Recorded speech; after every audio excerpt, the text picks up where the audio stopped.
Good morning, everyone. So this is our third live session on the discussion of functions. This is the continuation. Today is October 24, 2020. The following are the basic types of functions: constant function, linear function, quadratic function, root function, polynomial function, and rational function. So for constant function, we have f of x equals c, where c is any constant. So constant function is a function that takes the form f of x equals c, again, where c is constant. The domain of a constant function is the set of all real numbers. The range is a set containing a single element only, and that element is the value of the function, that constant c. Some information about a constant function. Its graph is a horizontal line passing through the point 0, c. If c is positive, the graph is a horizontal line above the x-axis. If c is less than 0, the graph is a horizontal line below the x-axis. While if c is equal to 0, the graph is a horizontal line lying on the x-axis. So hence, the function defining the x-axis is the constant function y equals 0 or f of x equals 0. So that is the x-axis, no, equation defining the x-axis. For the graph of a constant function, it is positive, above the x-axis if what? If c is greater than 0. If c is less than 0, it is below the x-axis, a horizontal line, no? And if it is c equals 0, lying on the x-axis. Okay? So let's have an example. If the given function is f of x equals 3, how to draw the graph? So we identify c, that is equal to 3, which is the value of the function, greater than 0. So hence we expect for the graph to be what? To be horizontal, passing through the point 0, 3. So a point on the y-axis is 0, 3. Draw a line passing through that point, horizontal line. So that's the graph. So for f of x equals negative 5 halves, we identify c to be what? To be negative 2.5 or negative 5 halves. And that happens to be less than 0. So the graph is expected to be horizontal, lying below the x-axis and passing through what point? Along the y at the point 0, negative 2.5. Draw a horizontal line passing through that point. So that's the graph. Another type of function, linear function. So from the word linear, expect for the highest exponent for the independent variable. Excuse me, 1. And it takes the form f of x equals mx plus b, where m and b are constants, m not equal to 0. If m equals 0, this becomes a constant function. Now, there are authors or books that include constant function as a linear function. But in our case, we are not going to consider constant function as a linear function because I define linear to have a degree 1. A function having a degree 1, but the degree of the constant function is what? Is 0, except that when that constant function is y equals 0. If the constant function is y equals 0, it doesn't have a degree, no degree. But if other than 0, f of x equals c, not equal to c, 0, the degree of that is 0. But for a linear function, the degree is 1. So that's why we don't include constant function as a linear function. The domain of a linear function is the set of all real numbers. Same with the constant function, because linear function is actually under polynomial function. The domain of any polynomial function is the set of all real numbers. So constant function is also under polynomial function, linear function, and the next function that we're going to have, quadratic function. So they are all under polynomial functions. That's why the degree is, the order is all of their order, domain, negative infinity to positive infinity. For linear function, the range is also the set of real numbers. Some information about linear function. So for this notation, if f of x equals mx plus b, so m here is slope, and then b is y-intercept. And when you say y-intercept, it is the y-coordinate or a point. You can consider it also as a point on the y-axis. So, and that takes the form 0, b. It is where the line will intersect the y-axis. Some other information about about linear function. The graph of a linear function is a straight line that is either inclined to the right when m is positive or inclined to the left when m is negative. If the y-intercept is 0, the graph of a linear function passes through the origin. If the linear equation of the form ax plus by plus c equals 0 has a and b not both 0, this linear equation defines a linear function. But if a is 0,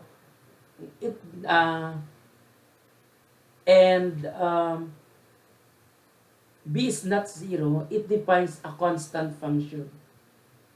If b is 0, it's not a function. Let's say b is 0, a is not, it does not define a function. It's actually a vertical line. Now, let us consider a and b not equal to 0. So it defines a linear function. If a and b are not both 0. So if not both 0, the a and b, we can solve for y in terms of x, meaning isolate y, to get negative a over b times x minus c over b. So this linear function has a slope given by negative a over b, and the y-intercept negative c over b.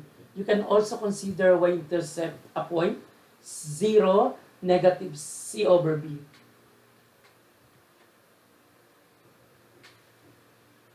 If you are interested in graphing a linear function, the efficient way to draw the graph is to use a table of values of x and y. 2 pairs of values are enough to sketch the graph, since you learned in your geometry that if you're given 2 distinct points, you can draw one and only one line, meaning there is a unique line that you can pass or draw through 2 distinct points. So this is the table of values. Again, 2 pairs are enough. Then all you have to do is to plot these ordered pairs x1, y1, and x2, y2. So, and then draw a smooth line passing through these points. The graph of a linear function, if m is positive, that is inclined to the right. If m is negative, that is inclined to the left.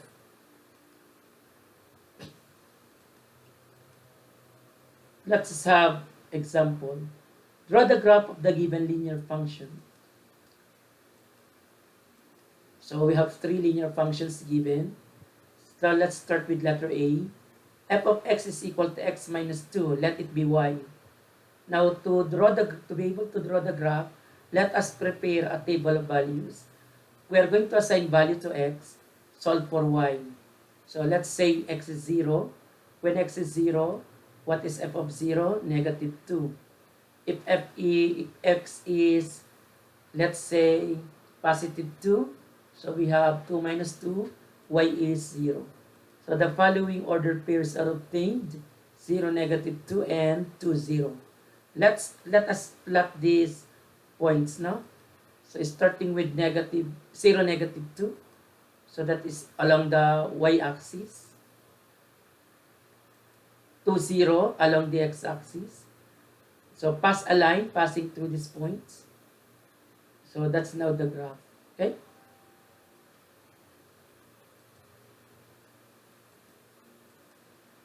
Second one, f of x equals 3x. So preparing up table values, we have when x is 0, 3 times 0 is 0. You can assign any value, convenient to you. When x is 1, y is 1, no? 3. 3 times 1 is 3. So we get 0, 0 and 1, 3 as the ordered pairs. So let's plot these points. Starting with 0, 0, that's the origin. And then 1, 3, that is in the first quadrant. Pass a smooth line through these points. So that's the graph.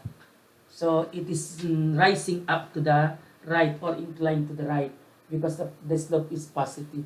The slope of this is 3 if you're asked, let's say. So slope is 3. Letter C, y equals negative 5 over 4x minus 3/4. So when x is 1, y is negative 2. So we get an ordered pair, 1, negative 2. I think somebody's joining.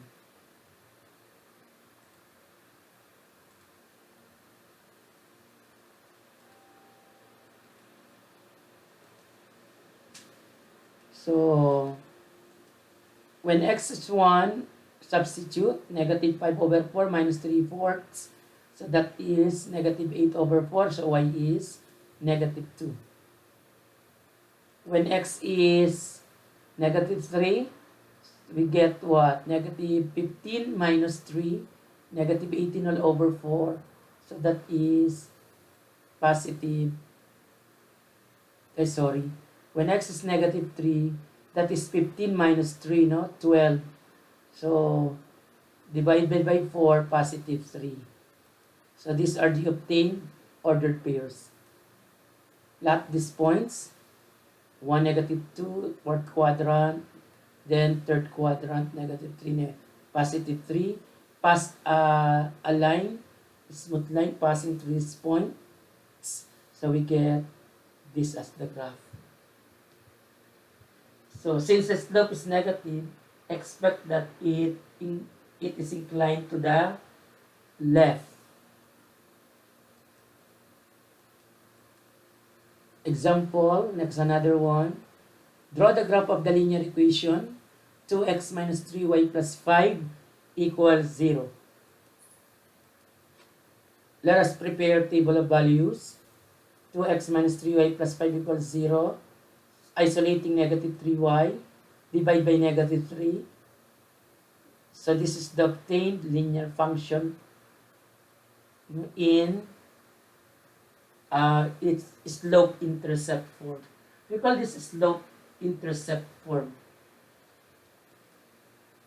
4, negative 4. When x is negative 4, that is negative 8 plus 5, negative 3. So negative 1. Negative 3 over 3, negative 1. When x is positive 2, so that is negative positive 2, 2 times 2, 4, plus 5, 9 all over 3, so that is 3. So let's plot the points. Then draw a line passing through these points, so that's the graph.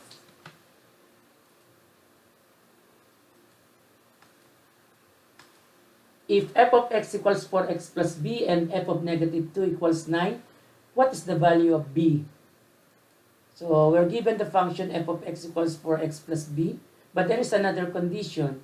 F of negative 2 is equal to 9. So meaning if I replace x by negative 2, the function value is 9. So 4 times negative 2 plus b, we get negative 8 plus b. Solving for b, we have positive 17. So that's it. If f of x is equal to mx plus b, f of negative 6 is equal to 12, and b is equal to negative 2m, find the values of m and b. So the given function is f of x equals mx plus b. When x is negative 6, the value of the function is 12. So let's evaluate f of x at x equals negative 6. So we get m times negative 6 plus b, but this is equal supposedly to 12. So negative 6m plus b equals 12. Hence, this gives us the first equation.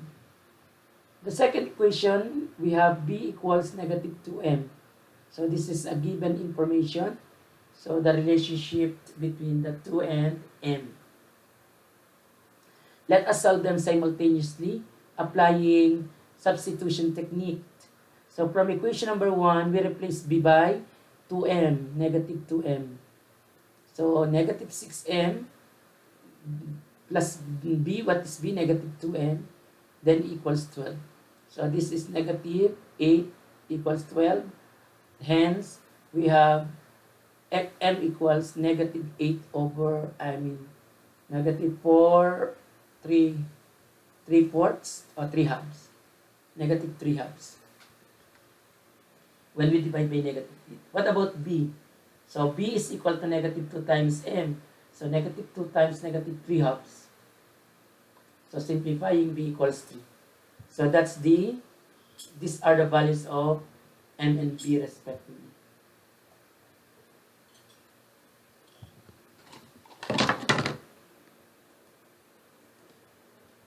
Another basic type of function, we have quadratic function.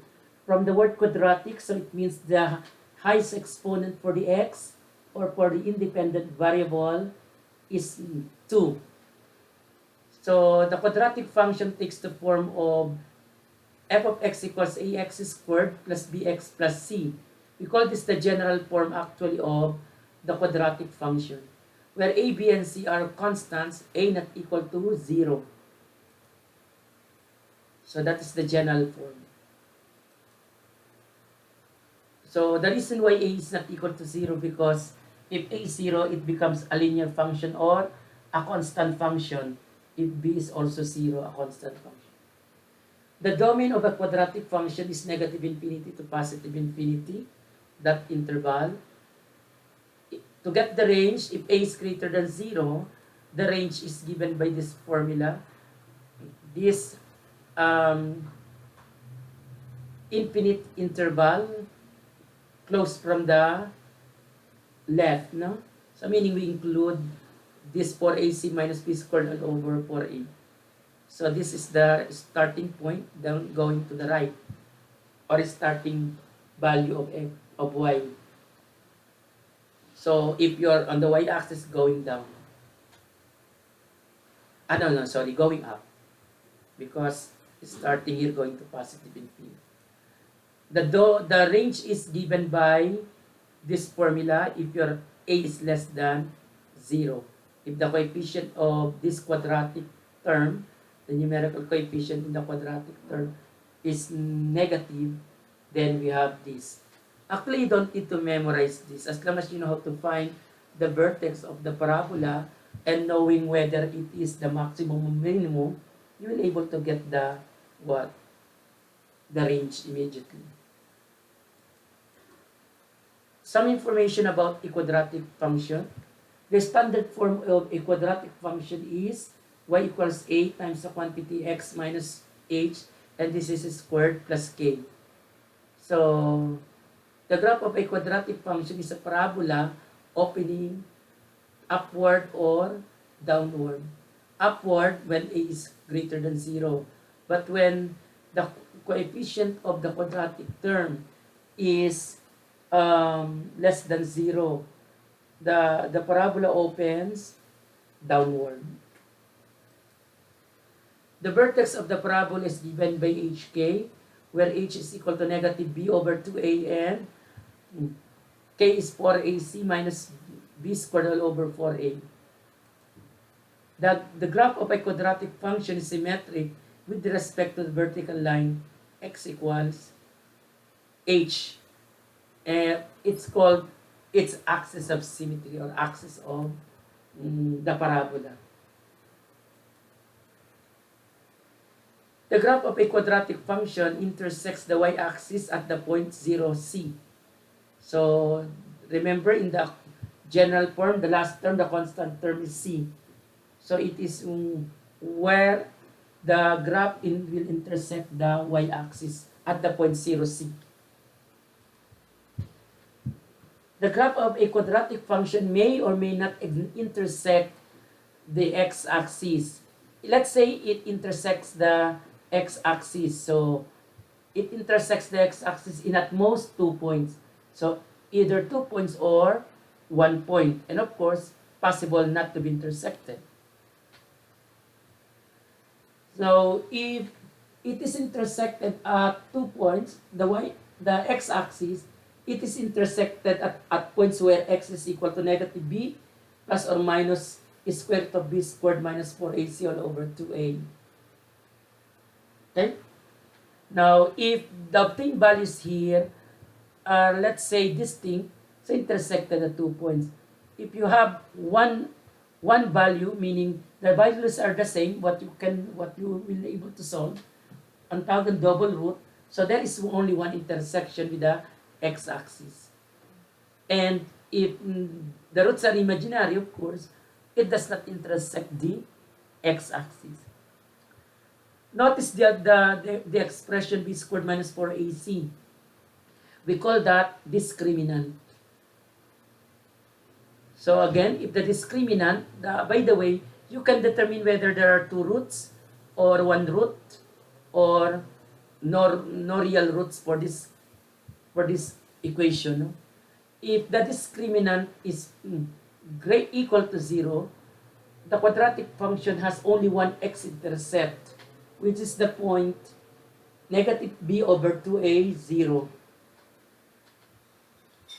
If the quadratic, if the discriminant b squared minus 4ac happens to be positive, there are 2 x-intercepts. If negative, there is no x-intercept.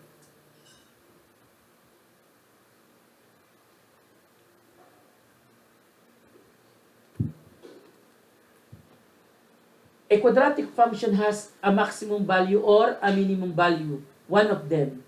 This minimum and maximum are collectively called optimum value.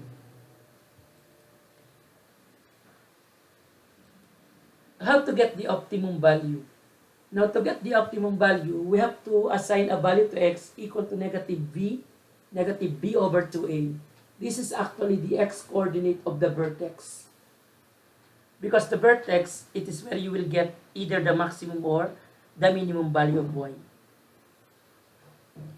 So let's substitute negative b over 2a to x of the quadratic function. Simplifying, meaning we expand the negative b over, we square negative b over 2a. So that is b squared over 4a. A is cancelled here. It is supposedly 4a squared, but there is a multiplier a, so 4a. And then negative b squared over 2a plus c. So, getting the LCD of this, we now have b squared minus 2b squared plus 4ac. Simplifying, we get 4ac minus b squared all over 4a. So, this will give us the optimum value, this. Okay, if negative b over 2a is the x-coordinate of the vertex of the parabola opening upward, so this expression gives minimum value for f.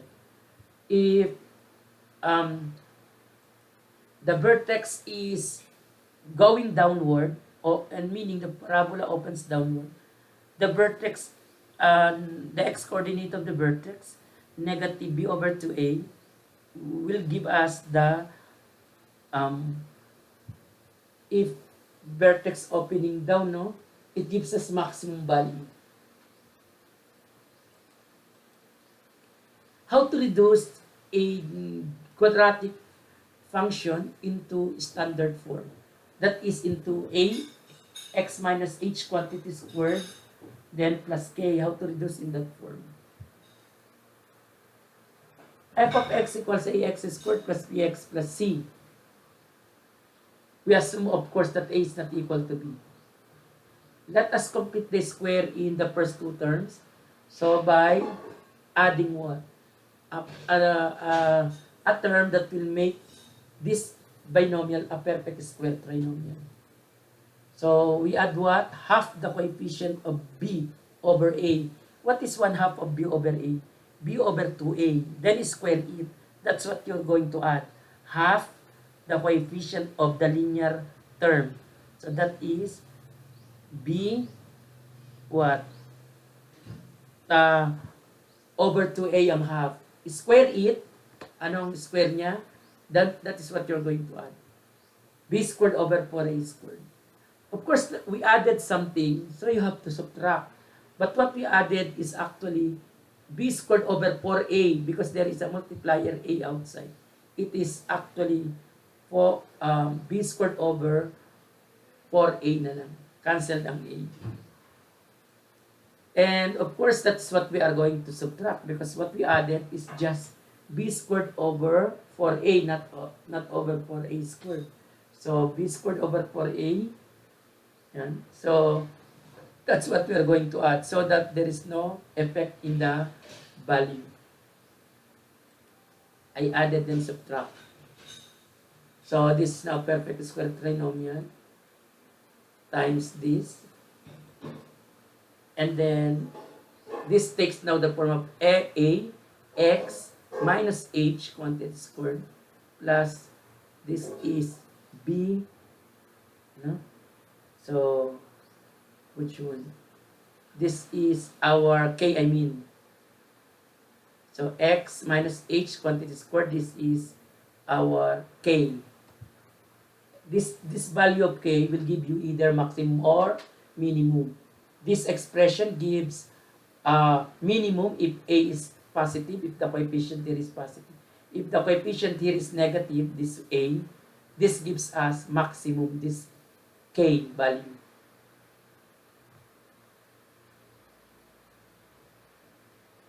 So that's it. So that's the vertex.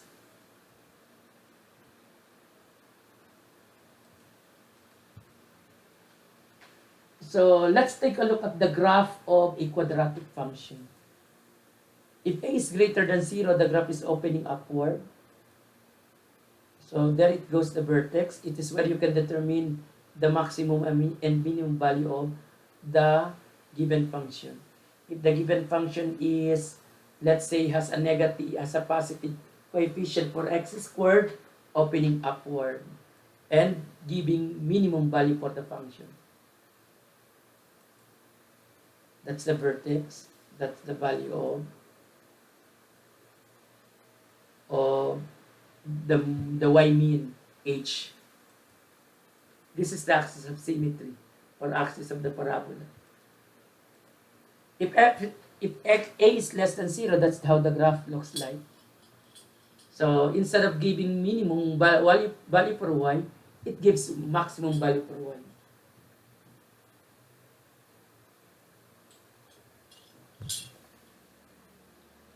And that is y max equals k. Do you have any question, guys? Are you still alive? Don't forget to chat in the box your attendance, your name. Start with surname. Guys. No question. So that's the axis of symmetry. If the parabola opens to the left, to the right, those parabolas opening to the left, opening to the right, They are not functions. They don't define function. But if you consider one branch, either upper branch or lower branch of each, it can define what? It defines a function.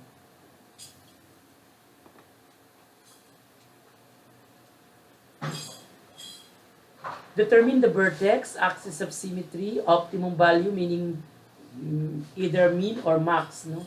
Domain and range of the given quadratic function. Also draw the graph.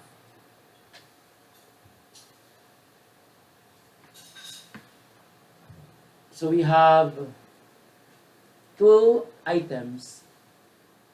This is already in standard form. All we have to do is to identify A, H, and K. What is H2? What is K1? Ang technique, if positive here, negative. If negative, positive.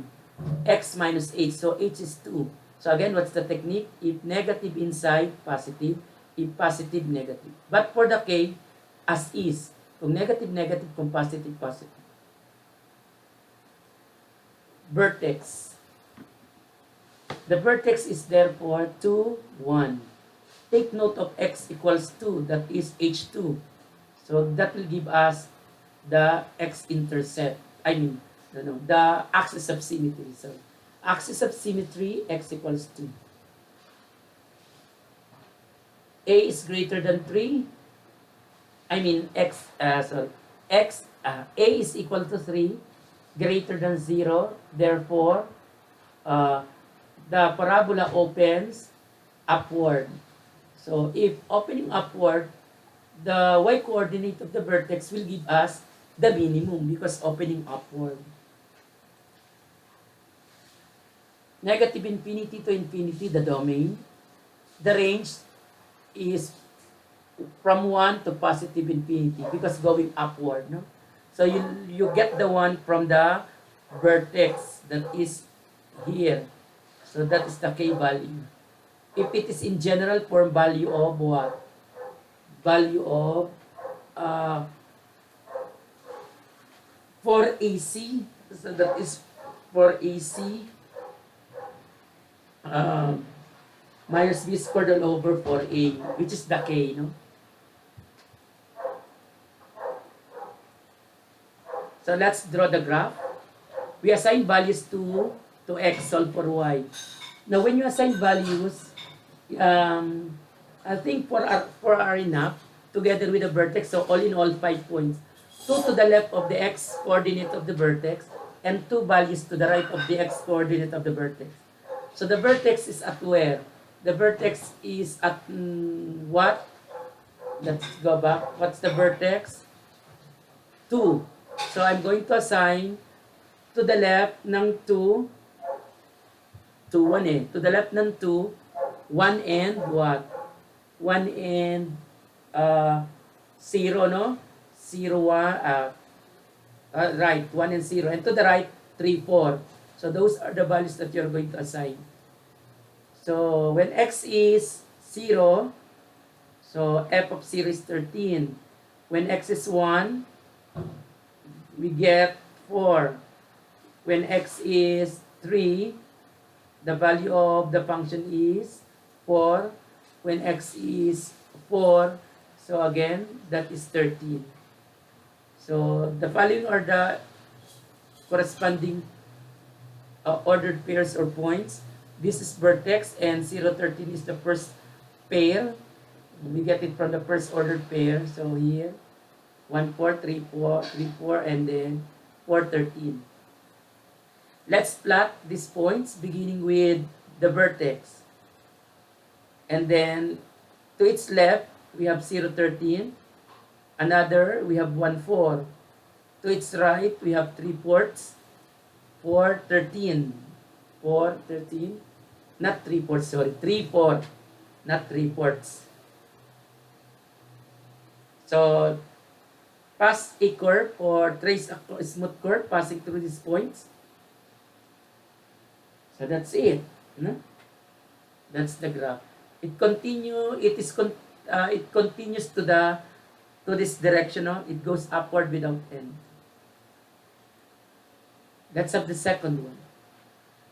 f of x is equal to negative 2 times x plus 2 quantity squared minus 3. Again, this is in standard form already. So identifying h, that is negative 2, because this can be written x minus negative 2. So h is negative 2. Or the technique that I told you, if negative, positive, be positive, negative. But for the k, we just copy it, this constant term. So we have vertex, negative 2, negative 3. So take note of negative 2, because later we're going to assign 2 values to its left and 2 values to the right. Now, what are those 2 values to the left of negative 2? Immediate values. So negative 3 and negative 4 to the right, negative 1 and 0. Axis of symmetry, that is x equals h, but h is negative 2. So that is a vertical line actually. A equals negative 2, that is less than 0. So we expect a maximum because the point is of the parabola opens downward. So this negative 3 is the y-coordinate of the vertex. The domain is negative infinity to positive infinity. So the range is negative infinity to negative 3.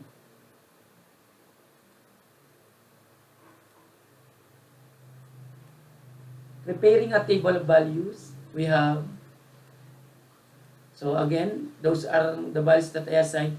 2 to the left of negative 2, 2 to the right. And these are the generated values of y corresponding to the x values. And these are the corresponding ordered pairs. Vertex, then negative 4, negative 1, and so on. Let's plot the vertex first. No. To its left, we have negative 3, negative 4, negative 11. Then negative 3, negative 5. Then 4, 11. Negative 1, negative 5. Then 0, negative 11. Okay? So passing or trace a smooth curve passing through those points, we obtain this graph. So it continuously goes below, no? Here and here. Reduce to standard form, determine the domain and range. Also, determine the optimum value of the given quadratic function. Draw the graph. So how many items? There are 2. Negative 1 of x squared plus 4. X can be written x minus 0 quantity squared.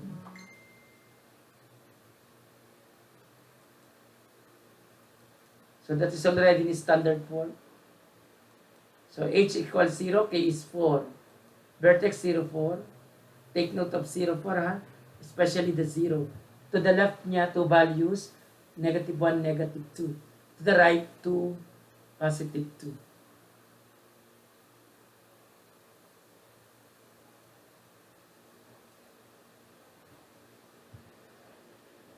So a is negative 1/2, right? Less than 0.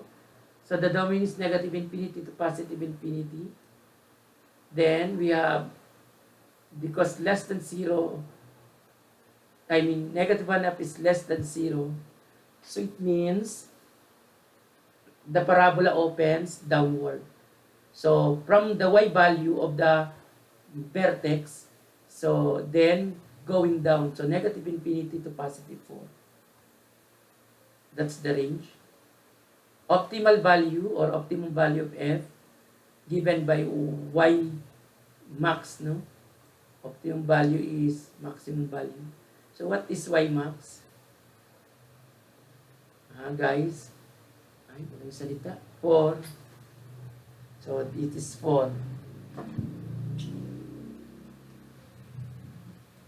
Let's assign values. So what is the x coordinate of the vertex? Negative 2. So 2 values to the left, negative 4. And then another one, we have negative 2. And then to the right, positive 2. And then positive 4. So these are the generated values for y and the corresponding y values we obtain.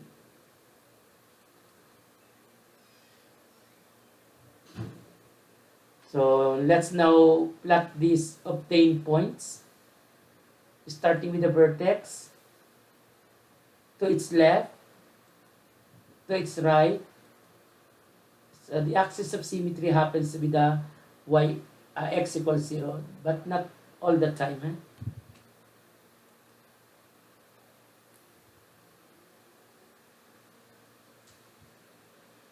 So we have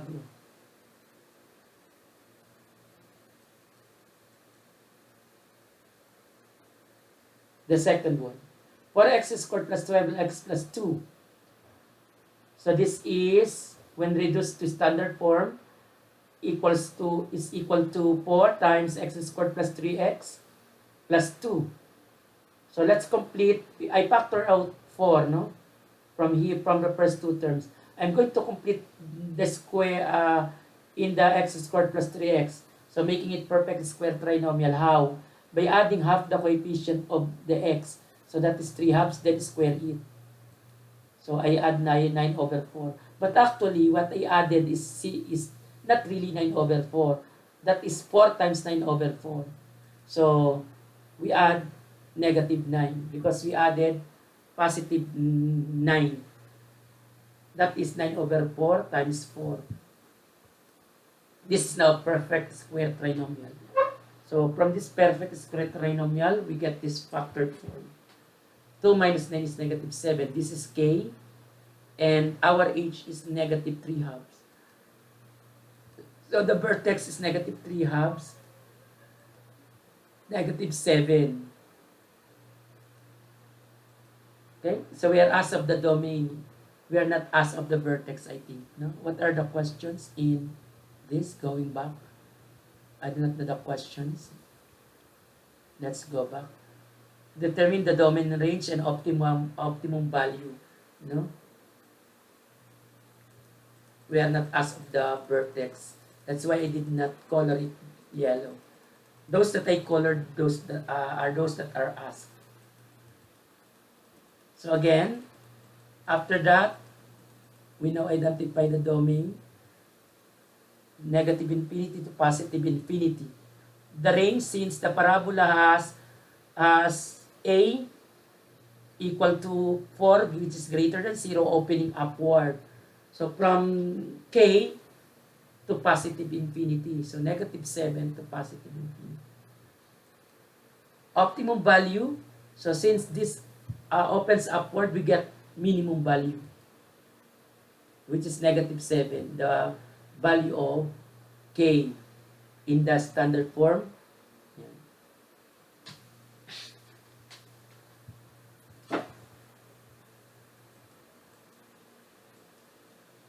So assigning values to x so that we'll able to come up with the graph. So these are the assigned values. 2 of them are to the left and the other 2 are to the right of the x coordinate of the vertex. And the corresponding ordered pairs. So plotting this, starting with the vertex, then to its left, to its right, and then that's the curve, no, or the parabola.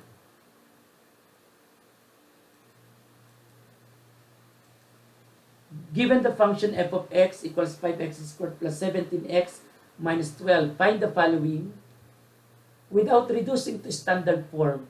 So let it be in the form of general form. So we are asked of the optimum value of f. Tell whether it is maximum or minimum. Points of intersection of the graph with the coordinate axis. So this is the given function. We identify a to be 5, b is positive 17, c negative 12. To get the optimum value, since a is positive, this is actually minimum value. No? So optimum and then identify whether minimum or maximum. So we use this formula, remember, this is actually the k in the vertex. 4ac minus b squared all over 4a. We want we want to know whether this is minimum or maximum, no? So as I said, since A is positive, so which is 5, this is minimum, whatever value you will get. So plug in 4 times 5 times negative 12 minus 17 quantity squared all over 4 times 5. And that is equal to, when simplified, 4 halves.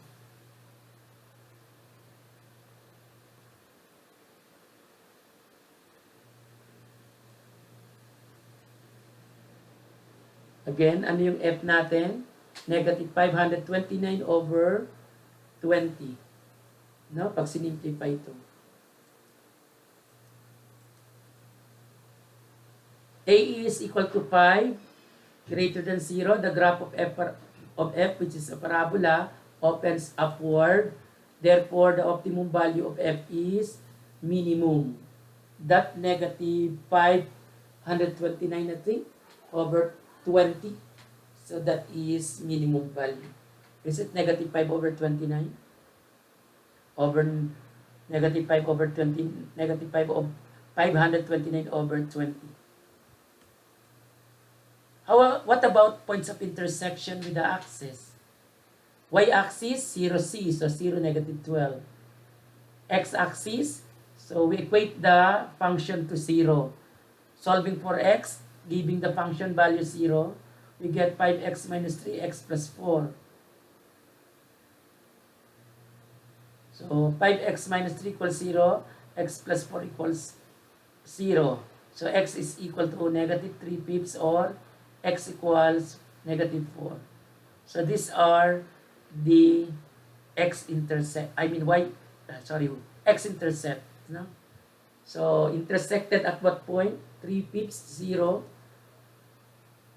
negative 4, 0.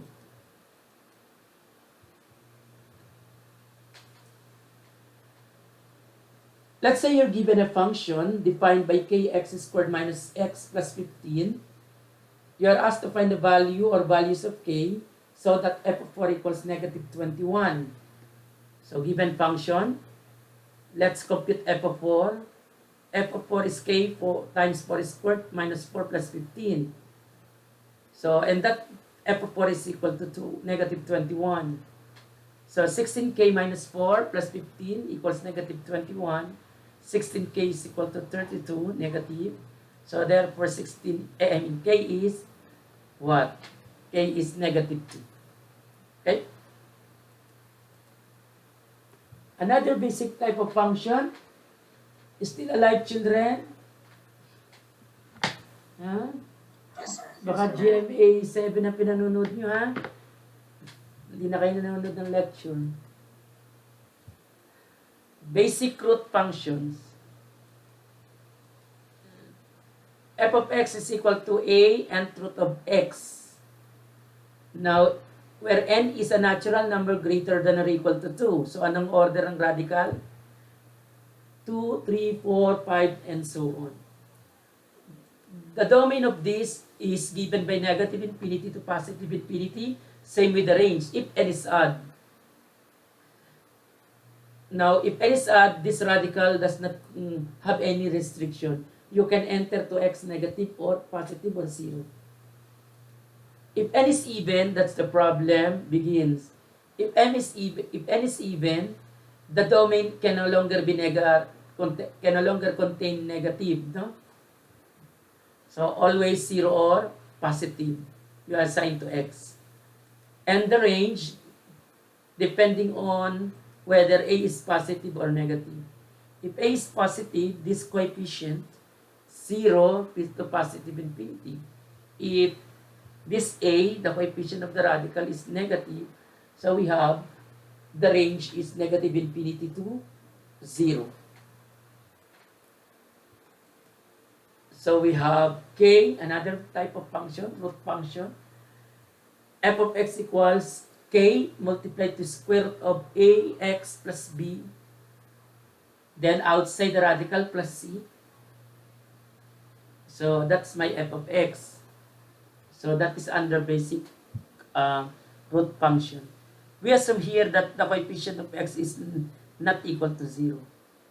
And k also not equal to 0, the multiplier to negative.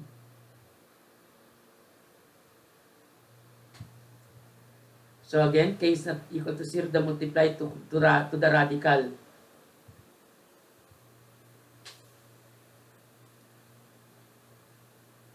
What is the domain?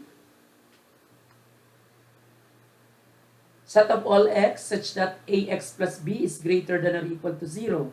So that's the domain. The range, if k is positive, the range is c to positive infinity. If k is negative, the range is negative infinity to c. Look at the rule of c, this constant term in this form.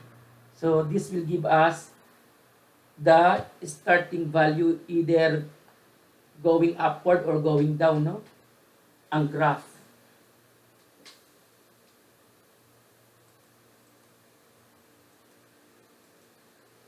If you have a radical like this is upper part of a circle. We assume that a is greater than 0. This is the lower part. The domain is negative a to a. If you have, let's say, 4 minus x squared, so you get negative 2 to 2, the domain. And the range, 0 to 2. For this case, we have is also the same negative a to a, but the range is negative a to 0. What about another one? No? This time is square root of x squared minus a squared. Greater than 0, the a, that's the condition. This is actually upper part of a hyperbola opening left and right. Upper branches, no? Upper parts. Ito naman, lower parts. Dalawa yan eh. Dalawang parts na nasa ilalim, going down. The domain, negative infinity to negative a, union with a to positive infinity. The range, 0 to positive infinity. The domain, negative infinity to negative a, union with a to positive infinity. That's the domain. But the range is negative infinity to 0. You don't need to memorize all of them, no? But as long as you know how to analyze from the equation, you can get the domain, the range. But of course, if you're not really good in math, it's hard. No, you need to memorize. But if you're good in math, you can analyze. You don't need to memorize. But if you can memorize, much better. You can easily find the answers. Determine the domain and range of the given root function. Draw its graph. How many? We have 4 to graph. Cube root, 4th root, cube root, 6th root. So, cube root of x. Domain is negative infinity to positive infinity. Range, same. So, let's substitute values to x that are both negative, positive, together with 0. Because cube root is defined for any real number, as you can see from the domain. So, assigning enough values, I assign how many? 1, 2, 3, 4, 5. I think 5 is enough. So, let's plot one by one. So, I will not explain anymore how I get y. Of course, you substitute these x values to get these corresponding y values. So, we have the following ordered pairs. Plotting all of them. Then, sketch a smooth curve passing through those points. That's it. Letter B. So, this is 4th root. So, we are not allowed to enter inside the radical what? Negative numbers. So, domain therefore is 0 to positive infinity. Range, negative infinity to 0. You will enter 0. So, you have 0, y, value. You will enter negative, not allowed. You enter positive, allowed. But the 4th root is positive. The 4th root is positive, but it is multiplied by negative 3. So, all the values in the range, negative, or positive values of x. Preparing table of values, I assigned the following. I approximated some of them. Yan. Because it's hard to graph if you're going to assign perfect for truth. The perfect for truth, 16. Then 64, I think. But they are too far not to graph. To plot. So plotting all of these points. And that's how it looks like. Tracing. How many points? 1, 2, 3, 4, 5, 6, 7. 1, 2, 3, 4, 5, 6, 7.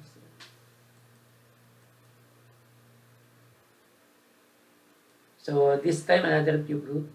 Negative infinity to positive infinity, the range.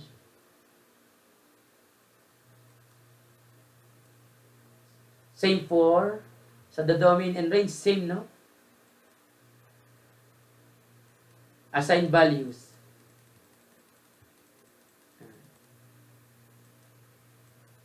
Plot these points.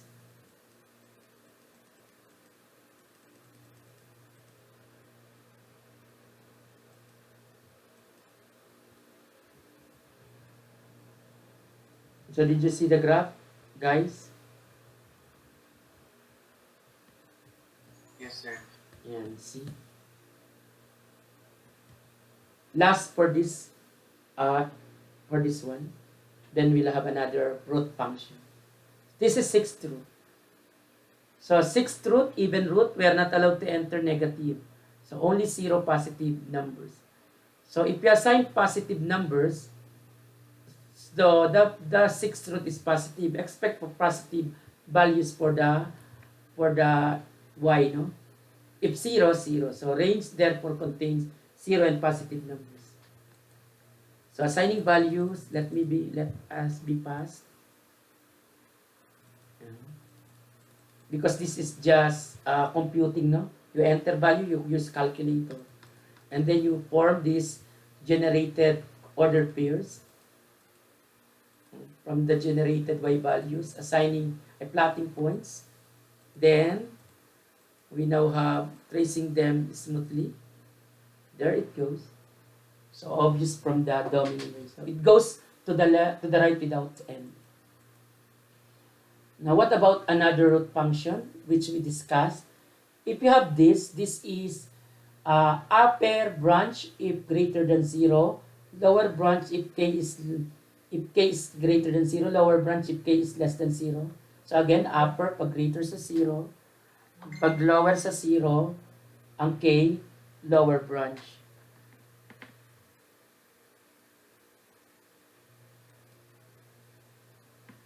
Now, the graph is a parabola, branch ng parabola that opens to the right or left, no?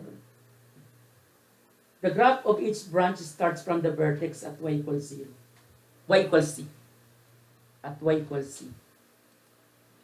Determine the dominant range of the given root function. Draw its graph. How many we have? There are a lot, 6. Let's start with number 1. This is root function, square root in particular. Now, for the radical to be defined, we want your radical to be real number, so x must be greater than or equal to 0. So that's the domain. To get the range, we're not expecting of negative values for this. So the range is positive, consisting of positive, negative, positive numbers, then 0. No? Let's plot points. Assign values to x. And I assign perfect squares. If possible, perfect squares. Plot the following points. There it goes. So look at the graph above. And then, meaning this is the axis of symmetry. It's above the starting point. This is half of the branch, no? The whole branch ng upper branch. And the coefficient of x is positive, therefore to the right. The coefficient of the radical is positive, going up to the right. This one, what's the coefficient of the radical? 2. So meaning, from the starting point, going up.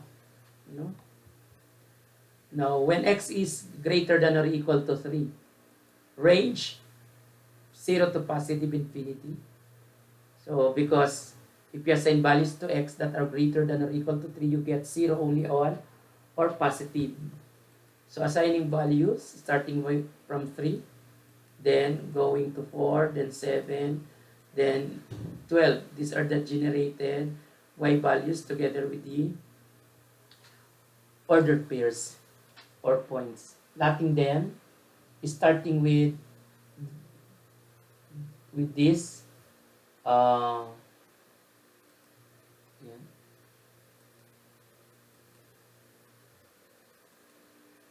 Yeah. So that's the parabola, no? Okay?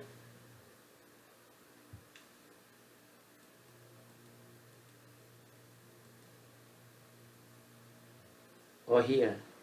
What is k? Negative 3. What is a? Negative 1. So meaning, down, then to the left. Negative down to the left because negative. We want your radical to be greater than or equal to 0. That is when x is less than or equal to 4. So range is negative infinity to 0. Assign values. You can start with 4, then going to lower value. So we have this table. Plot. Yeah. So again, this is what? So we have negative k, so down, negative a, so to the left. If you have this, so we want the radical to be greater than or equal to 0. So hence, we have 0 infinity domain and range negative infinity to 2. Okay? There is no way to get 1, 0, 9, not possible. So let's assign values to x. So these are the assigned values. These are the corresponding y values. Plot them.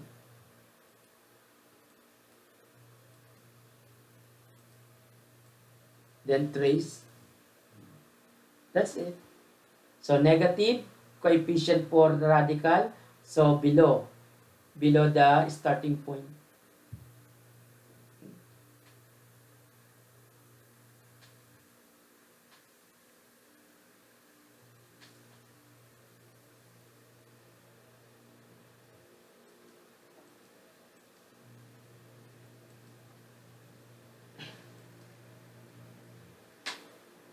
So the radical is real number if negative x minus 1 is greater than or equal to 0.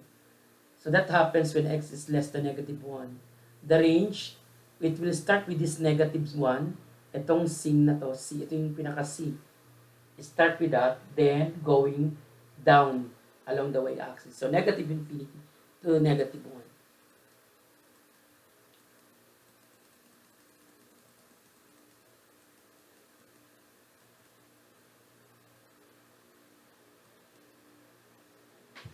So that's the graph.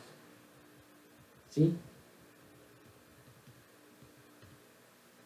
Letter F. D, E, F. I think this is the last for this radical. And then we have circle and hyperbola. So the radical will be real number if 3 minus x is greater than 0. Solving for that, that is x is less than 3. Range, so starting with this C, dito tayo magsisimula. Sa range 3 to positive infinity. Because this is what? Going to the, going up, no? To the left. Going up to the left. Because x coefficient is negative. To the left. But going upward. Positive k.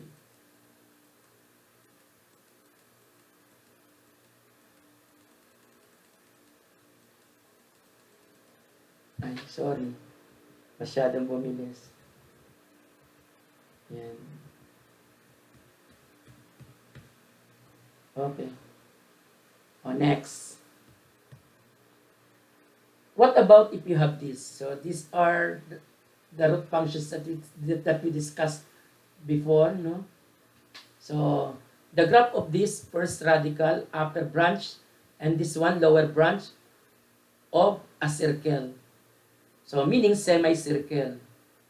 So if semicircle, the domain is restricted, no? That the domain is in between, including endpoints. And range, so up to a radius only. Kung positive radical, 0 to r. Kung negative radical, negative r to 0. Negative r to 0. Or your radius is what? A. So, negative a to 0 pag dito, ang range. Dito naman, 0 to a, ang range. Pag itong radicals, hyperbola naman, parts yan ng hyperbola. Lower, ito upper parts, ito lower parts. Dalawang parts yun eh. Kasi ang hyperbola, dalawa yan eh. Opening yung isa sa left, opening sa right. May hyperbola na up-down. Okay? May hyperbola na up-down. Pero iba yung format niya. At itong kinuha natin, ito yung what you call this? Opening to the right and left, but either upper or lower. Pag going upward and downward, para siya maging function, consider mo lang yung isang branch lang talaga, yung either upward or yung downward, para maging function. Determine the domain and range of the given root function. Draw its graph.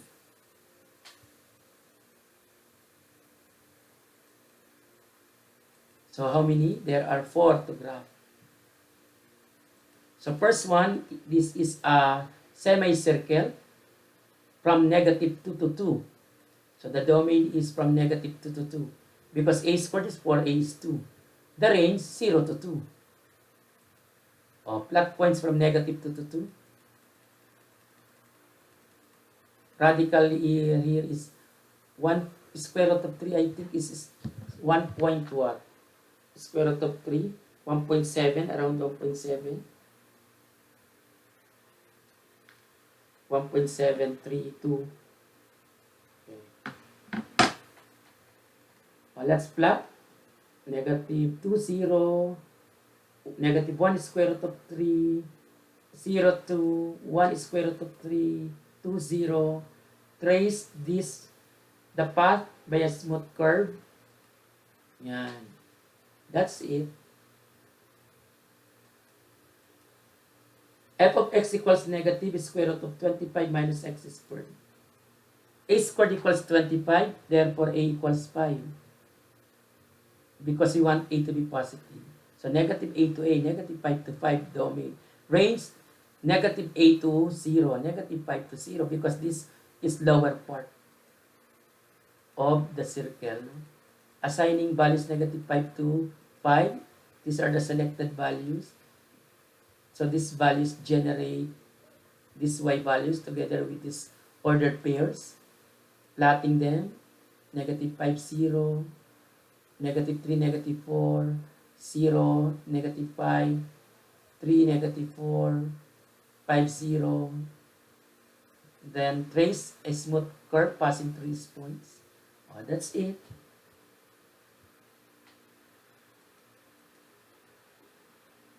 Second to the last for this.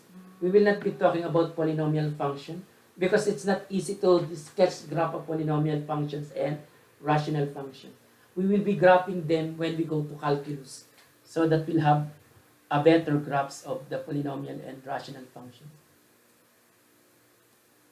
A squared is 9, a is 3.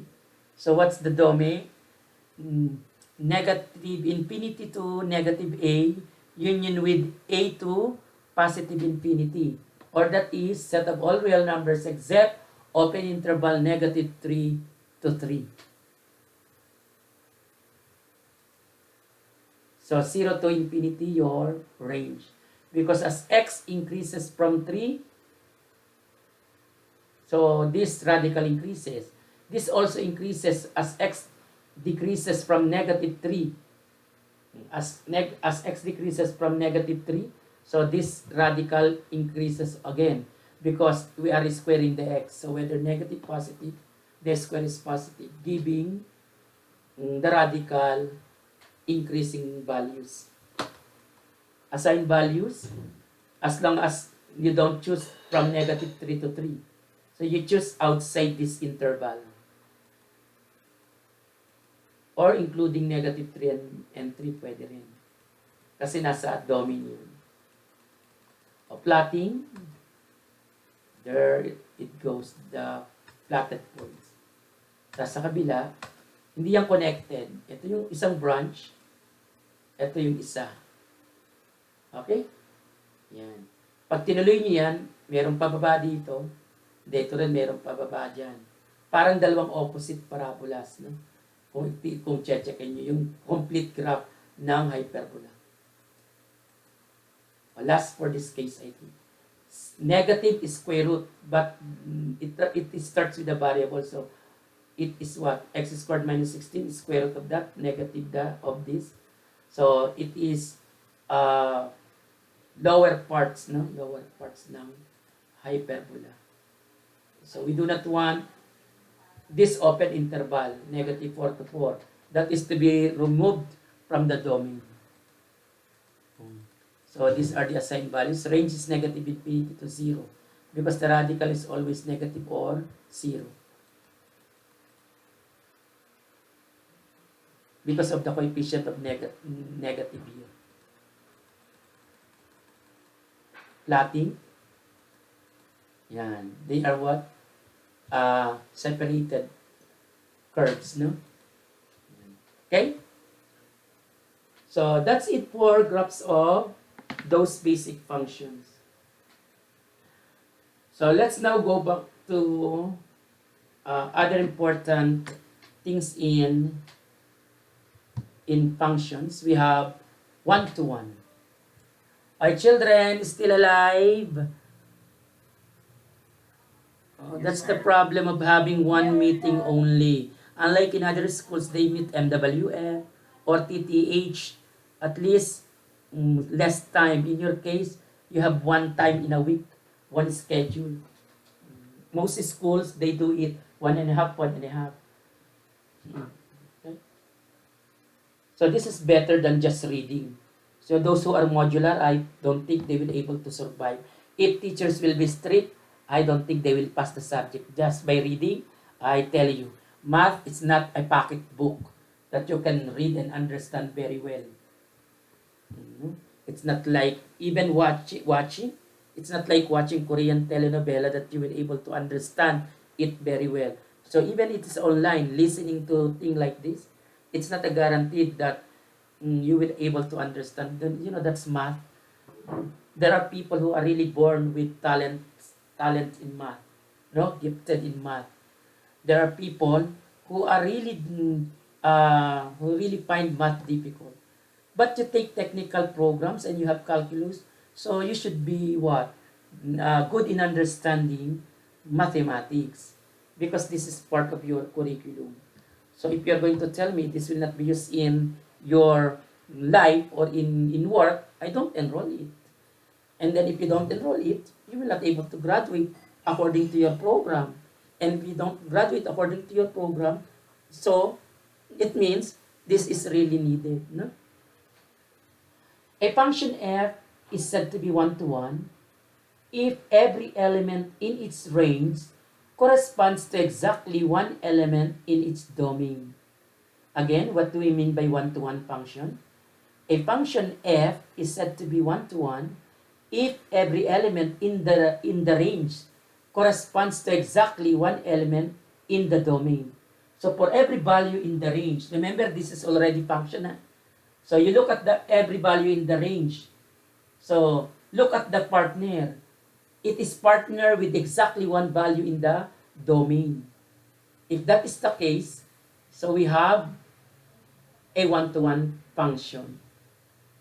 So mathematically, this is how these words mean, no? What these words mean. For all x sub 1 and x sub 2 that are in the domain of f, let us assume that x sub 1 and x sub 2 are elements of the domain of f. If this statement is true, which is equivalently this right statement, then this f is 1 to 1. What is that condition? Conditional statement which you had in your Gen Math. Conditional statement if P then Q. If x sub 1 is not equal to x sub 2, then the function values of f at x sub 1 must not also be equal to the function value at x sub 2. Again, if you have two different x coordinates, the y coordinates corresponding to those two x coordinates that are different must not equal also.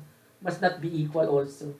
Because if they become equal, considering that x sub 1 and x sub 2 are not equal, and you got function values that are equal, so it's not 1 to 1. Dapat not equal ang function values. Equivalently, kapag ang y coordinates are equal, dapat ang x coordinates corresponding to the y coordinates equal din. Paras lang ang statement na yan. Itong nauna in the negative sense, while the other one is in the positive sense. Okay? So whichever of the two you can use. So if f of x sub 1 is equal to f of x sub 2, then x sub 1 is equal to x sub 2. So again, what does this mean? The second condition, which is the option for the first condition, for the function to be 1 to 1. If the two y coordinates are equal, the corresponding x coordinates must be equal also. If not, this is not 1 to 1 that f. Let us consider the mapping. So, di ba 1 is mapped to negative 2, 2 is mapped to 1, 3 is mapped to 4, 4 is mapped to 7, 5 is mapped to 10. So, this is really a function. But look at the mapping from B to A. 2 is mapped to negative 1 or matched to negative 1. I mean, negative 2 is mapped to 1. 1 is mapped to 2, 4 to 3, 7 to 4, 10 to 5. So, for every y value, there is only one x value. Therefore, 1 to 1. That f.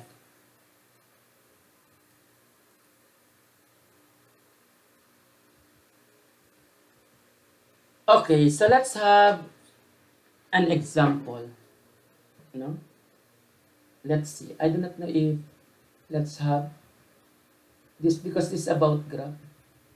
I do not want about graph. Let me check what I have here. If I'm going to write or I'm going to read. So I'm going to write. Where are they? Wait a minute. I think I copied them, but where are they? I wasn't able to copy. Oh, I wasn't able to copy.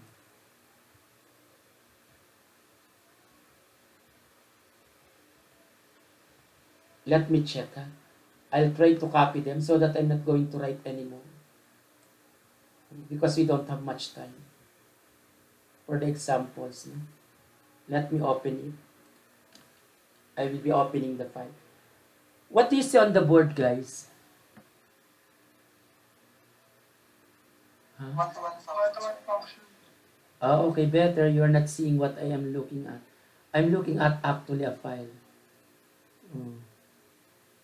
Let me, so that I'm not going to write anymore. Because we are running out of time. So we have here. So this is inverse. Where are you, inverse?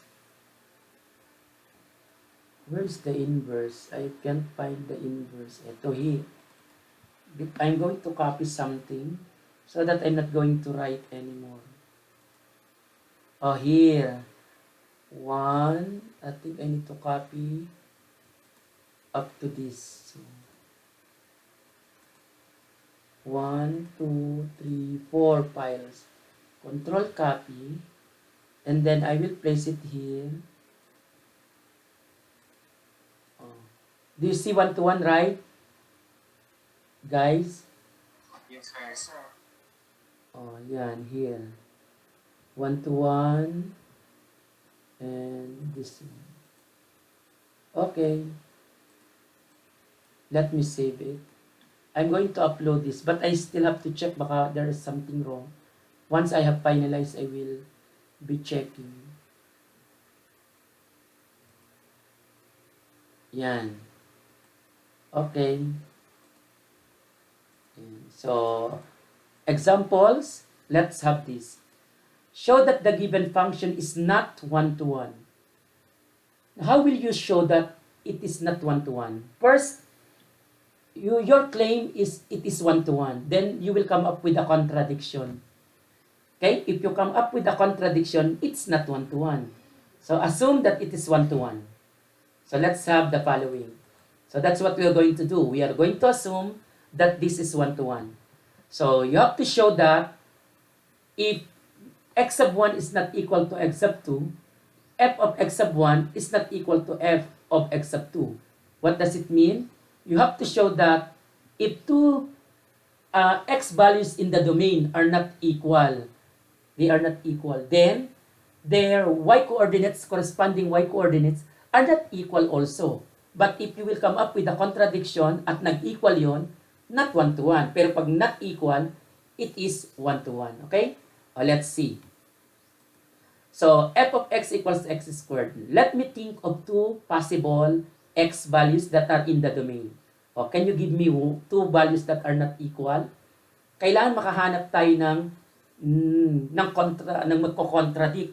Pag nag-contradict yan, not one-to-one. Let us have two numbers ito. 1 and negative 1. Are 1 and negative 1 in the domain? Yes. Are they equal? No. So, it means this is satisfied. X sub 1 is not equal to x sub 2, which is our hypothesis. Dapat ang conclusion natin, ang y-coordinates not equal. Let's compute for the y-coordinates. So, f1, f of 1. So, this is 1, y1, corresponding to 1. So, 1. What about f of negative 1? 1 also. Are they not equal? So, no. They are equal. So, since they are equal, we get a contradiction. So, since we want it to be not equal, the y-coordinates, but they happen to be equal, corresponding to these x-coordinates that are not equal. Hence, we come up with a contradiction. Since f of 1 is equal to f of negative 1, therefore, it is not one-to-one. Is that clear, children of the Philippines? Children? Yes, Okay. yes, Let's have B. G of x is equal to square root of x squared minus 4. Again, let us assume that this is 1-to-1. Then, we have to find two numbers that are not equal. Ano yung possible? 3, negative 3. Pwedeng 1, negative 1. No? Basta makahanap tayo ng magbabiolate. No? Dapat lagi kasi true na kapag ang two numbers not equal, dapat y-coordinates not equal din. Pero pag nakahanap tayo na nag-violate, ay, it's not 1-to-1. 3, negative 3. Substitute, g of 3, square root of 5. G of negative 3, ay, square root of 5 also. They are equal, but what we want, not equal. So, therefore, violated ang statement to be 1-to-1. Therefore, this is not 1-to-1. Dapat not equal, not equal. Letter C, 2, negative 2.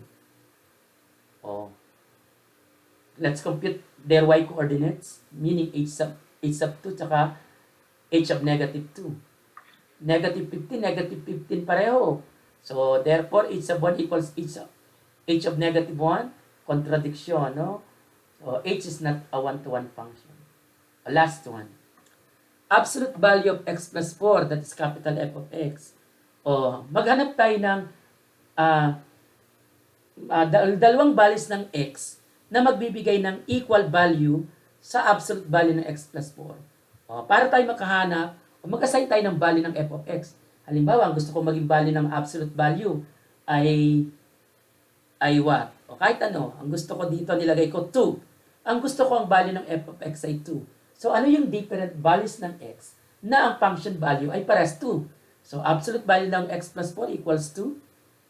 So, we are looking for two values of x na magkaiba, pero ang function values ay what? Ay equal. Solving for this equation, we have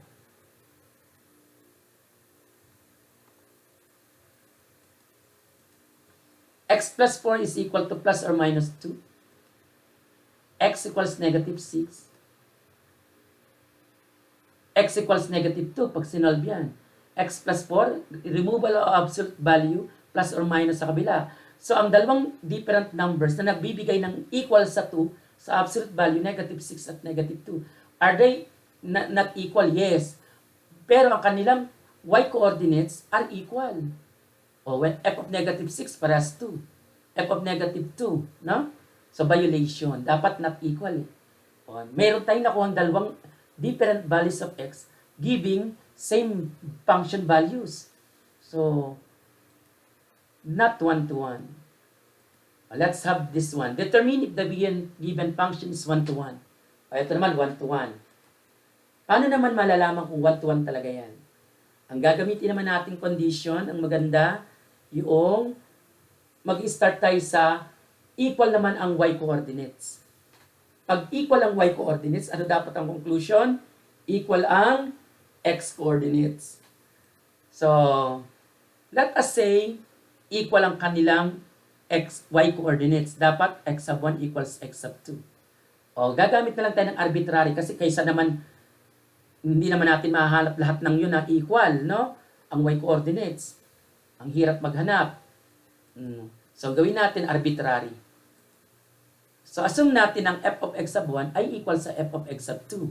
So, meaning, substitute ko ang x sub 1 sa 2 sa x. So, I get 2x sub 1 minus 3. Substitute ko yung x sub 2 sa x. 2x sub 2 minus 3. So, ito yung function values. Meaning, ito yung y1, ito yung y2. y1 equals y2. That is our hypothesis. So, cancel ang negative 3. Therefore, 2x sub 1 equals 2x sub 2. Divide by 2. So, x sub 1 equals x sub 2. Since ang nakuha natin, x sub 1 is equal to x sub 2. So, we satisfy the what? We satisfy this condition. So, that statement is true. Therefore, this is 1-to-1. G of x is equal to x squared plus 1. So, let us assume that g of x sub 1 equals g of x sub 2. Their y coordinates are equal. Finding their values, ito yung values nila, sa x sub 1 at x sub 2. Then, cancel ang 1. X sub 1 quantity squared, x sub 2 is quantity squared. Taking the square root of each side. So, we get x sub 1 equals plus or minus x sub 2. So, ang x sub 1, hindi talagang equals x sub 2. Pwede siyang mag-not equal. So, kasi plus or minus x sub 2. So, therefore, G is not 1-to-1. Na-violate yung conclusion. What about that? Assume that the y coordinates are equal. So, we cross multiply. Then we multiply this. Ito yung nakuha. Multiply. Cancel ko same terms.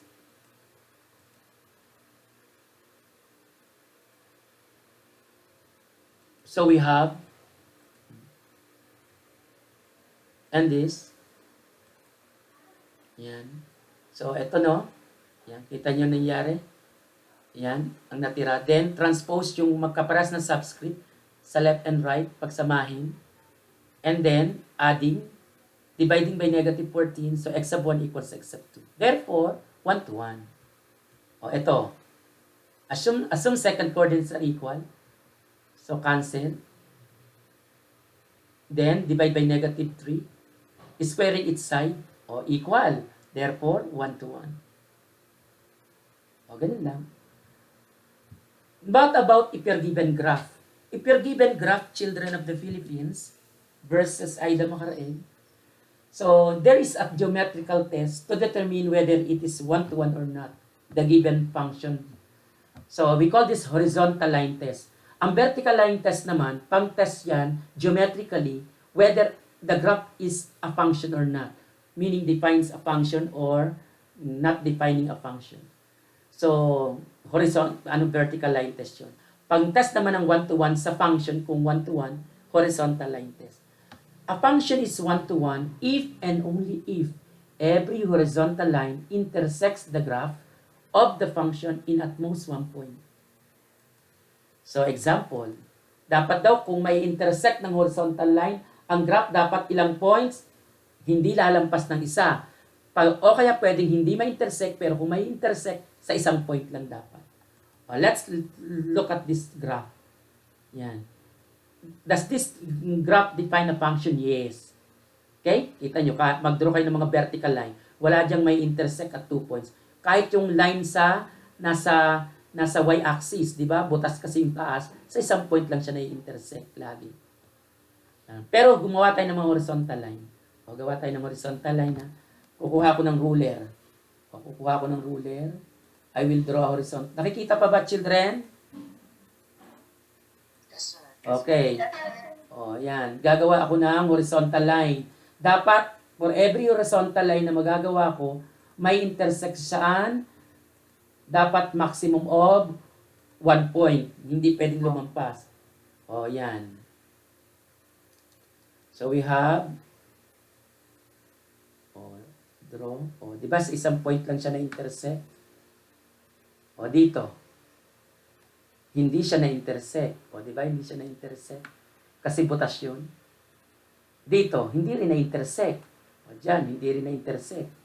Okay lang. Pag na-intersect siya, dapat 1 point. O, dito, na-intersect siya sa 1 point. Na-intersect siya sa 1 point. O, it means, kahit saan ka mag-draw ng horizontal line, sa graph na yan, laging na-intersect siya sa ilang point, maximum of 1 lang. Hence, not roosters, anong tawag dyan, children? 1-to-1. So, this graph, the graph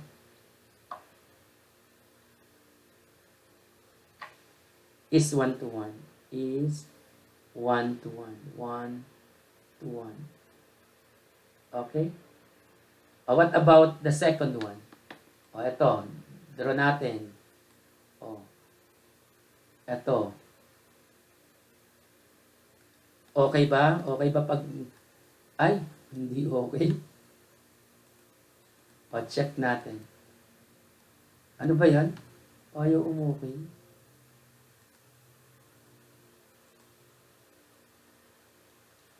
Yan. Na-intersect sa ilan? Isa lang. Okay pa dyan.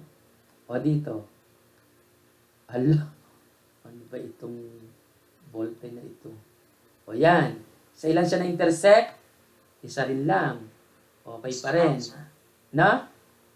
Dito. Yan. Dalawa na po. Dalawa na. May na-violate na. Hindi na siya okay. No, okay na, okay. Yan. Therefore, pag may na-violate na, it's no longer 1-to-1. Dito okay pa dito yan okay. Kasi butas yung kaliwa Sa kanan hindi. Pero meron dito ang dami dyan. So, anong conclusion, children? The graph does not define A function. A one-to-one function. It is a function but not 1-to-1. No? The graph is not 1-to-1.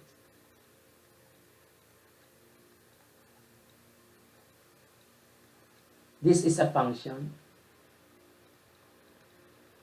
This is also a function. But not 1-to-1 yung second. Itong first lang. Let's have the second one. Yan, daming graph. 1, 2, 3. Yung una, check nyo. Di ba na-intersect sa more than 1, therefore not 1-to-1.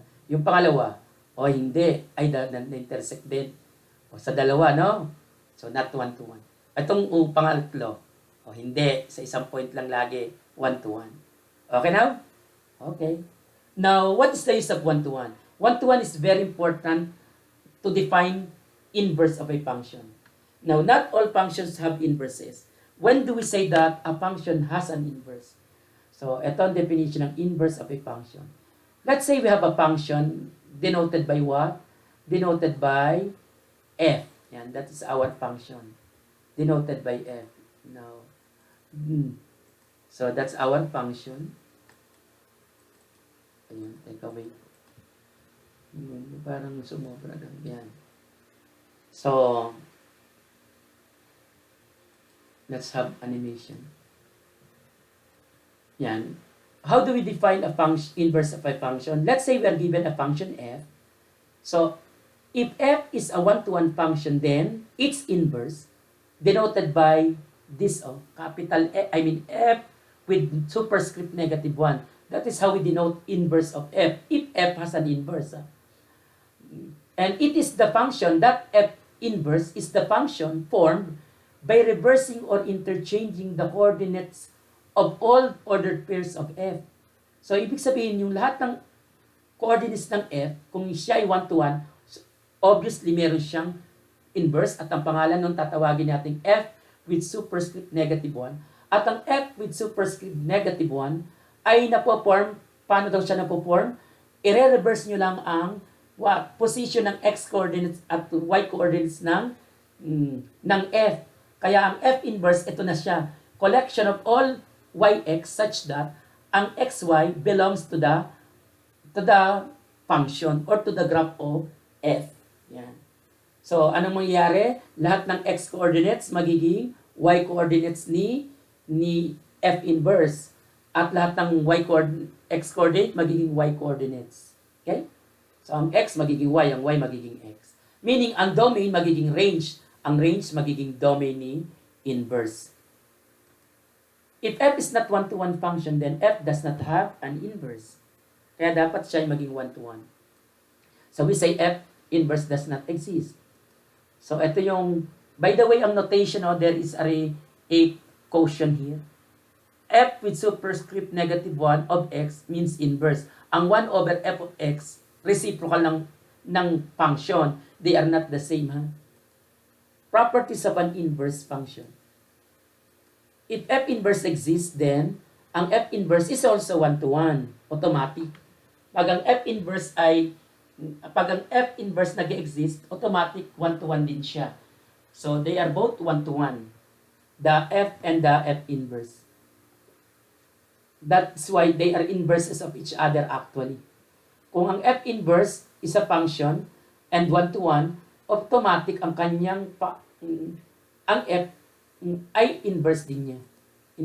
The domain of f inverse is the range of f. The range of f inverse is the domain of f.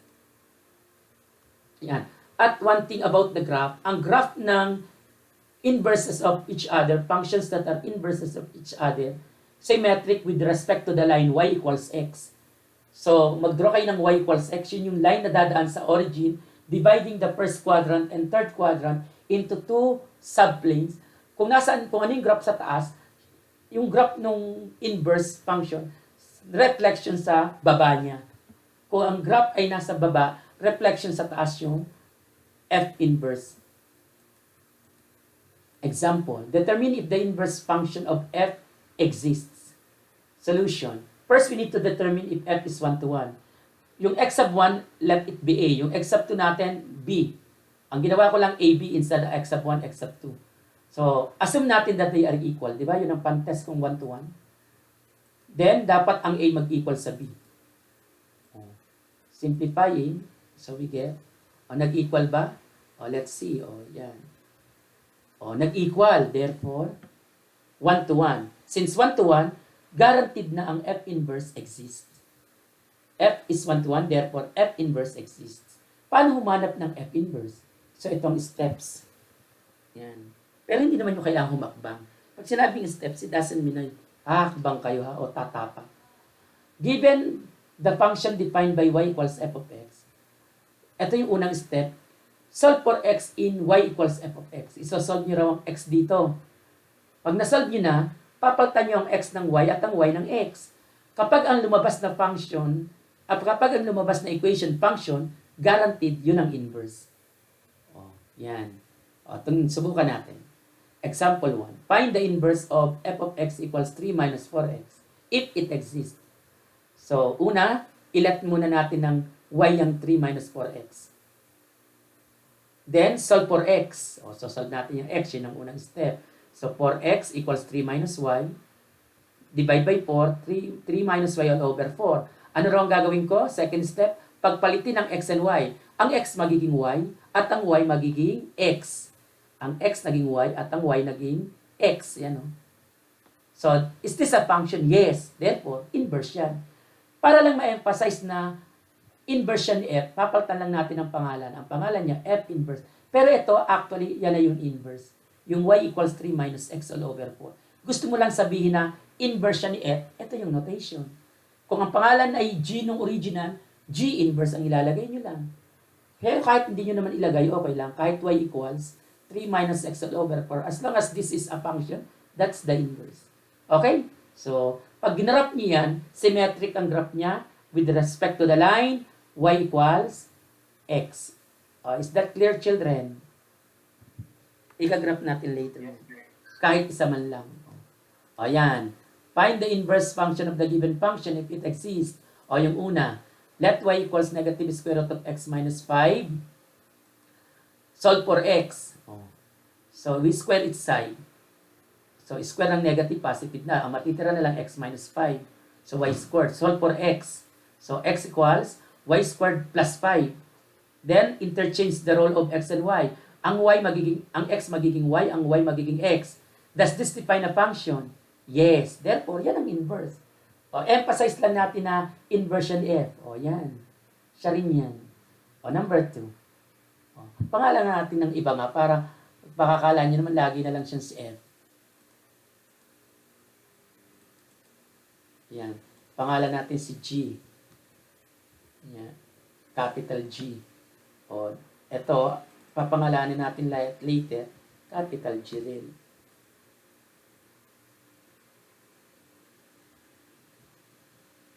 Ay. Buti na lang hindi ko napindot yung capital. Kasi I am recording this. So, we now have, yan. Number 2 na tayo, no? Let y be equal to x squared plus 3. Yan, that is y. So, we solve for x. So, x squared is equal to y minus 3. X, therefore, is plus or minus the square root of y minus 3. Replacing y by x by y and y by x. So, y is equal to plus or minus square root ng x minus 3. This does not define a function. Therefore, G inverse does not exist. Wala siyang inverse. Nakakalungkot. For this case, wala. Kasi hindi siya function. Meaning, hindi to one-to-one pag chinek nyo. Kaya walang inverse. Is that clear, children? Graph natin yung... nagsalita. Graph natin ito. Tandaan nyo ba yung equation? Ito at saka ito. Tandaan nyo ha. Negative square root of x minus 5 at ang isa, x squared plus 5. Mag-share ako ng screen ha. Ilalag ko muna to stop screen. And then, I will be sharing screen. Nasa na yung wait a minute.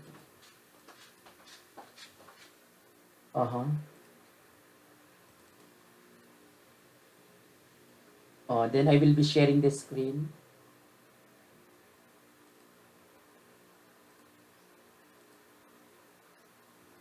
This. Do you see the screen now? What do you see, guys? May yellow sa taas na logo, no? Window. Yan. I will graph. Yes, sir. Ano i-graph ko again? Negative square root. Square root of X minus 5. x minus 5. Yan. So, I will draw the graph. So, from 0 to 5. 0 to 5 man lang. 4. Lahat yan. 5. Okay. 0 to, mali. Edit. Dapat 5 to 5 and above. 5 to 4. To 10. Okay? Let us have. Nasaan ang graph? Yun ang graph. Yan ang graph. Inarap ko siya from 5 to 10. Yan, laki-lakihan natin. Gagraph ko rin yung isa. Edit. Ang restriction niya, negative 5 to 0. Kasi pagpapalitin mo ang kanyang x coordinates and y coordinates. Kung ano yung domain nito, magiging range nito. Kung ano yung range nito, domain ng pula. Yan. Symmetric na, guys. Ang kailangan natin sa x squared plus 5, yung kabila lang. Kasi x squared plus 5 with the restriction that ang x mo, x values mo, yung range nito. O, ang range nito, negative, mga negative. Yun ang magiging domain naman sa pula. O, yan. Di ba symmetric na? Sa y equals x. Okay? Yan. So, kaya pag tinanong kayo, ano ang restriction nito? Para maging what? Para maging inverse nito. Ang restriction nito is what? For x. Dapat, kung ano yung domain nito, yung range nito. Yung range nito, yun ang magiging domain. Kaya, if you're asked of the domain nito, ano ang domain? Sulat ko na lang. Para mabilis. Ano ang domain nito? Dito. Ang domain nito, children, ano ang domain ni F inverse? Children, ano ang domain? Yung range nito. Ang range nito ay, range of F is what? Negative infinity to 5. Okay? Yan, to 5. Range 0. Sorry, 0 to negative infinity. Negative infinity to 0. So, ang range nito, ay yan. Ang domain naman nito, ang domain ni F ay what? 5 to positive infinity. So, ang domain nitong kabila naman ay, sulat ko lang in terms of interval. Magpapalit. Anong domain ni F inverse? Range niya. So, negative infinity to what? To 0. Yan. And then, anong kanyang range naman, children, ni F inverse? 5 to positive infinity. Hindi tayo pwede maglagay ng what? Dito sa F inverse ng to the left ng 5. Tingnan nyo ang graph. Yan Hindi nyo pala. Nakikita nyo? Hindi nyo pala nakikita yung isa, no? Kasi nakikita nyo. Ano nakikita nyo, guys? Hindi kasi sa Zoom, you can share both Ano nakikita nyo, guys? Guys. Yung wind flat circle. Yung wind flat. Ang domain nito, share ko ha. Yan. Ang domain share ko ulit yung isa. Yan. Stop presenting. Present now. Window. Ito naman. Uli, babalik ko. Yan. Ang domain ni F, 5 to positive infinity. Ang range niya, negative infinity to 0. Okay? Ang domain ni F inverse, yung range nito. Yan. Negative infinity to 0. Ang kanyang domain ay magiging range ni F inverse, 5 to positive infinity. Kaya kita nyo, hindi tayo pwede maglagay ng positive sa value nito. Bawal. Although, define dito, pero remember, ang gusto mo inverse. Ang inverse restricted to. We restrict our x to be mga negative hanggang 0 lang ang ilalagay mo. Okay ba, children? Kaya pag tinanong kayo, anong domain ng inverse function? Hindi na siya what? Hindi na siya the whole. Kasi galing siya sa inverse. At sinabi mo inverse nito. Okay. That's it. Pwede na kayong kumain. That's for today. Thank you, sir. Okay. I will be uploading this.